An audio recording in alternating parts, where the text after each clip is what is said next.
Hello दोस्तों, स्वागत है आप सभी का आज की क्लास में। आज हम जो है हिंदी की क्लास को करने वाले हैं और हिंदी में एक टॉपिक आता है हिंदी पत्रकारिता या जनसंचार। ठीक है ना। तो पहले हम हिंदी पत्रकारिता को पढ़ेंगे, किस प्रकार के कितने प्रकार के पत्र हिंदी के अंतर्गत आते हैं, किस प्रकार से पत्रों को लिखा जाता है, वो सब हम इसके बारे में करेंगे। और उसके बाद फिर जनसंचार के माध्यम और उनके बारे में जो भी चीजें हैं वो सब हम करेंगे। ठीक है ना। तो आज इसकी शुरुआत करते हैं। सबसे पहले आपने समझना कि पत्र होता क्या है या पत्र लेखन क्या चीज है, किस तरीके से पत्र को लिखा जाता है, ये आपने पहले यहाँ से समझना है। तो ध्यान से सुनना।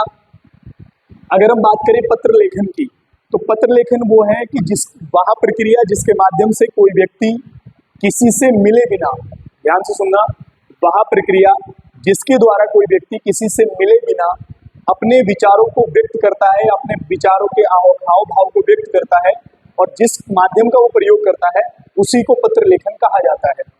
आपको ये पता होगा पहले के समय में जब हम जो है किसी को पत्र लिखते थे, चिट्ठी लिखते थे, वो चिट्ठी इसलिए लिखी जाती थी क्योंकि वो व्यक्ति वहां से बहुत दूर था, तो उसको जो है कोई बात बोलनी होती थी, कोई बात पूछनी होती थी, तो हम पत्रों के द्वारा करते थे। आज के समय में फोन आ गया है, फोन पर भी आप मैसेज कर सकते हैं, कॉल कर सकते हैं। ठीक है ना।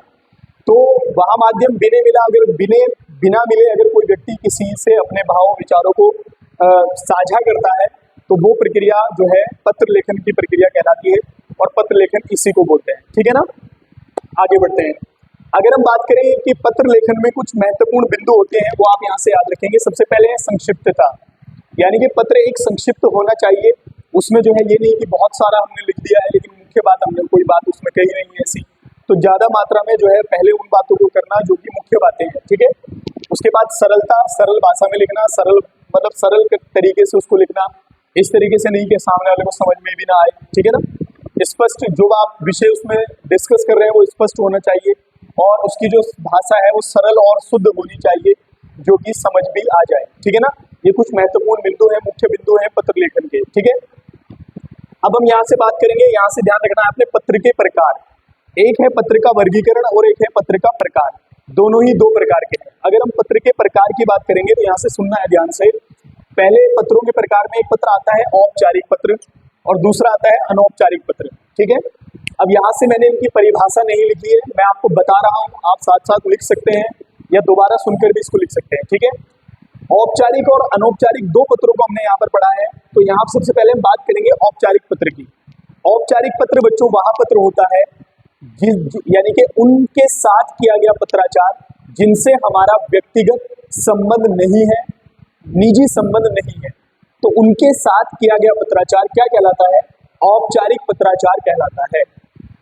यानी कि जिस तरीके से इसके अंतर्गत कौन कौन से पत्र आएंगे, तो यहाँ से आप याद रखेंगे प्रार्थना पत्र जो कि आप अपने प्रिंसिपल प्रधानाचार्य को लिखते हैं, आवेदन पत्र जब आप कहीं आवेदन करते हैं, व्यवसाय से संबंधित पत्र आदि।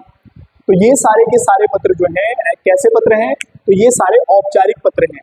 औपचारिक पत्र वह पत्र होते हैं जिनके साथ, यानी कि ये पत्राचार उनके साथ हम करते हैं जिनसे हमारा निजी संबंध नहीं है, जिनको हम पर्सनली नहीं जानते, व्यक्तिगत तौर पर हम उनसे कोई हमारा संबंध नहीं है, उनके साथ किया गया पत्राचार कैसा? औपचारिक पत्राचार कहलाता है, या वो लिखा गया पत्र औपचारिक पत्र है।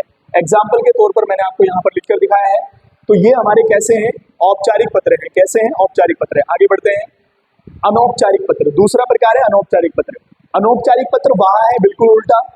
अनौपचारिक पत्राचार उनके साथ किया जाता है जिनसे हमारा व्यक्तिगत संबंध होता है या निजी संबंध होता है, जिनको हम पर्सनली जानते हैं और उनको अगर हम कोई पत्र लिख रहे हैं तो वो पत्र जो है औपचारिक पत्र कहलाएगा, यानी कि वो पत्र औपचारिक पत्रों के अंतर्गत आते हैं। ठीक है। जैसे आप किसी को बधाई के लिए कोई पत्र लिख रहे हैं कि भैया बधाई हो, किसी ने कोई नया इवेंट किया है, आमंत्रण कर रहे हैं, आप शादी का कार्ड दे रहे हैं, किसी और बात के लिए आमंत्रण पत्र भेज रहे हैं आप, और जो है शुभकामनाएं किसी को दे रहे हैं आप, या फिर जो है अपने मित्रों और सगे संबंधियों को, यहाँ से भी आप याद रखेंगे कि अपने मित्रों और सगे संबंधियों को लिखे जाने वाले पत्र और अनौपचारिक पत्र में आते हैं, और ये उनके साथ करते हैं जिनको हम जानते हैं। तो दो आते हैं, आप यहाँ से याद कर सकते हैं। जिनको हम नहीं जानते औपचारिक पत्र, जिनको जानते हैं अनौपचारिक पत्र। ठीक है ना। तो उम्मीद है कि आपको ये समझ में आया होगा। आगे बढ़ते हैं। अब बात करते हैं पत्रों का वर्गीकरण। पत्रों का दो प्रकार से वर्गीकरण किया जाता है। सबसे पहले सामान्य पत्र, सबसे पहले जो पत्र है वो है सामान्य पत्र। दूसरे नंबर पर है कार्यालयी पत्र। ठीक है ना। सामान्य पत्र में मैं आपको अगर कहूं तो वही अनौपचारिक पत्र हैं जो पारिवारिक पत्र होते हैं, सामाजिक पत्र होते हैं, समाज में आप जिन लोगों को जानते हैं, परिवार में आप किन लोगों को पत्र लिखते हैं, तो इन सभी पत्रों को सामान्य पत्र के रूप में हम देखते हैं, तो ये सामान्य पत्र कहलाएंगे। लेकिन आप ये समझ सकते हैं, हाँ इन पत्रों को हम अनौपचारिक पत्र कह सकते हैं क्योंकि ये परिवार के साथ या समाज के किसी ऐसे व्यक्ति के साथ इसको हम जानते हैं। आगे बढ़ते हैं, कार्यालयी पत्र। कार्यालयी पत्र के अंतर्गत बात करें तो जो सरकारें आपस में पत्राचार करती हैं या अधिकारी, सरकार के कर्मचारी या कोई व्यक्ति सरकार को जो पत्र लिखता है, तो ये सारे के सारे पत्र जो हैं किसके अंतर्गत आएंगे? कार्यालयी पत्रों के अंतर्गत आएंगे। ठीक है ना। एक प्रकार से इनको हम औपचारिक पत्र भी कह सकते हैं क्योंकि ये उनके साथ करते हैं जिनसे व्यक्तिगत या निजी संबंध नहीं होता। ठीक है, आगे बढ़ते हैं। इनके अंतर्गत कौन कौन से पत्र आते हैं ये आपने यहाँ से ध्यान रखना है और यही हमारा आगे का फिर टॉपिक है। ठीक है, सबसे महत्वपूर्ण ये है। तो जो कार्यालयी पत्र हैं वो कई प्रकार के हैं। नंबर 1 पर बात करें, सरकारी पत्र। जो सरकार के कामकाज से संबंधित पत्र होते हैं उनको सरकारी पत्र कहा जाता है। नंबर 2 अर्ध सरकारी पत्र। नंबर 3 प्रारूपण पत्र जो होता है। ठीक है, नंबर 4 विज्ञप्ति और नंबर 5 प्रेस विज्ञप्ति। विज्ञप्ति आप सब समझते हैं, जब नोटिफिकेशन आता है तो आप देखते हैं उसको, तो वही जो है सरकारी विज्ञप्ति भी कहलाती है। ठीक है, प्रेस विज्ञप्ति जो सरकार ने जो है प्रेस को कोई निर्णय या योजना या नीति की जो है कहा, घोषित की और कहा कि भैया छापना है, तो वो प्रेस विज्ञप्ति कहलाती है। ठीक है, अनुस्मारक पत्र, किसी विचाराधीन पत्र पर क्या कार्रवाई हुई उसको याद दिलाने के लिए लिखा गया पत्र। ठीक है ना। टिप्पणी को जो है टिप्पणी किसी विचार पर या किसी मामले पर टिप्पणी करना। ठीक है ना। अधिसूचना, परिपत्र और कार्यालय ज्ञापन। ठीक है ना। तो यहाँ से आप ये समझेंगे कि ये सभी जो है कार्यालय पत्रों के प्रकार हैं और अब हम इन्हीं को पढ़ने वाले हैं। इनमें सबसे महत्वपूर्ण आप याद रखेंगे सरकारी और अर्ध। हम आपको ये भी बताएंगे कि क्या होता है सरकारी पत्र और किस तरीके से इसका जो प्रारूप है सरकारी पत्र का वो भी हम आपको कराएंगे। ठीक है, तो मिलते हैं दोस्तों नई वीडियो में। उम्मीद है आपको ये समझ में आया होगा। आप इसको पत्राचार को अगर पूर्ण रूप से पढ़ना चाहते हैं 2 से 3 वीडियो इसकी आएंगी तो आप यहाँ से देखकर पढ़ सकते हैं। ठीक है ना।